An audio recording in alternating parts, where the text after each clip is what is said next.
क्या आपने कभी सोचा है कि जब एक से ज्यादा लोग मिलकर अपराध करते हैं तो क्या हर किसी को बराबर जिम्मेदारी दी जाती है।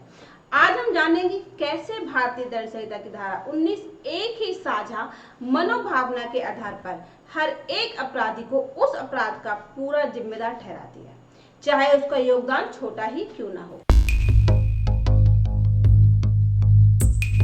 हेलो एवरीवन, वेलकम टू ज्ञान अभियान।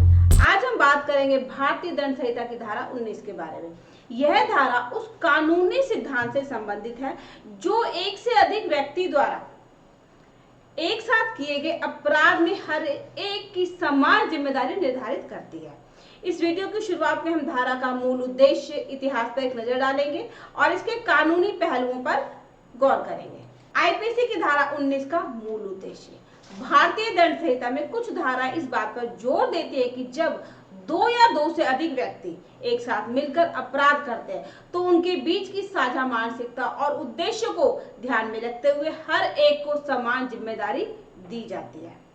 साझा मनोभावना। यह सिद्धांत मानता है कि यदि किसी अपराध में शामिल सभी व्यक्तियों की मानसिक स्थिति एक जैसी है और वे एक सामान्य उद्देश्य के तहत कार्य करते हैं तो अपराध के परिणाम स्वरूप होने वाले दंड में उनमें कोई भेदभाव नहीं किया जाएगा। एकल अपराध की धारणा।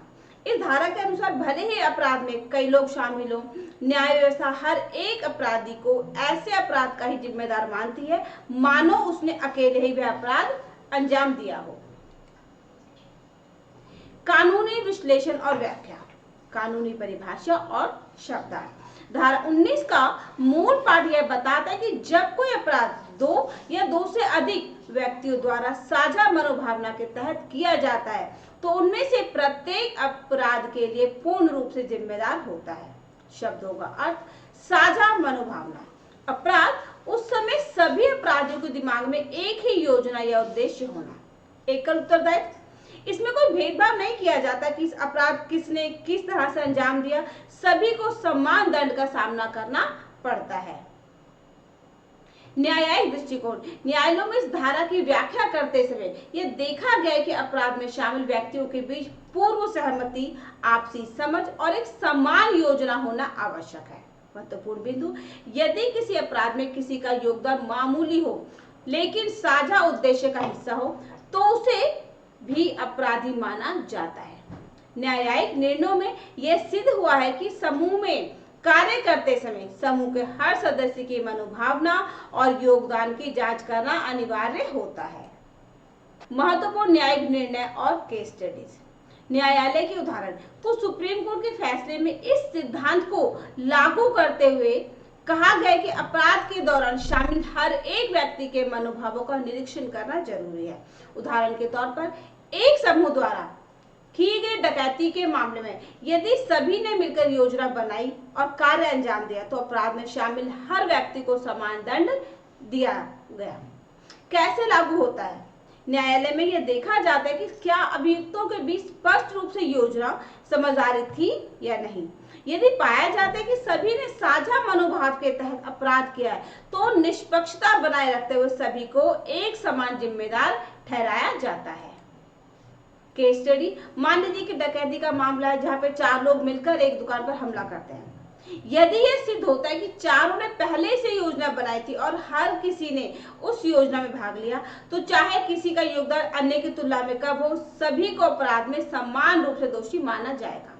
दूसरी ओर यदि किसी का हाथ बंटवारे या गवाह के रूप में है परंतु योजना में उसकी सहमति नहीं है तो उसे अलग से परखा जा सकता है। धारा 19 के प्रभाव और महत्व। कानूनी प्रणाली में स्थिरता, न्याय में समानता। इस धारा का उद्देश्य ये सुनिश्चित करता है कि अपराध में शामिल सभी व्यक्तियों के खिलाफ समान दृष्टिकोण अपनाया जाए। इससे न्यायिक प्रक्रिया में स्थिरता बनी रहे। अपराध समूहों में प्रभावी दंड। समूह द्वारा किए गए अपराधों में यह धारा न्यायिक तंत्र को यह अधिकार देती है कि अपराध के सभी हिस्सेदारों को एक साथ जिम्मेदार ठहराया जाए जिससे अपराधियों को उचित दंड मिले।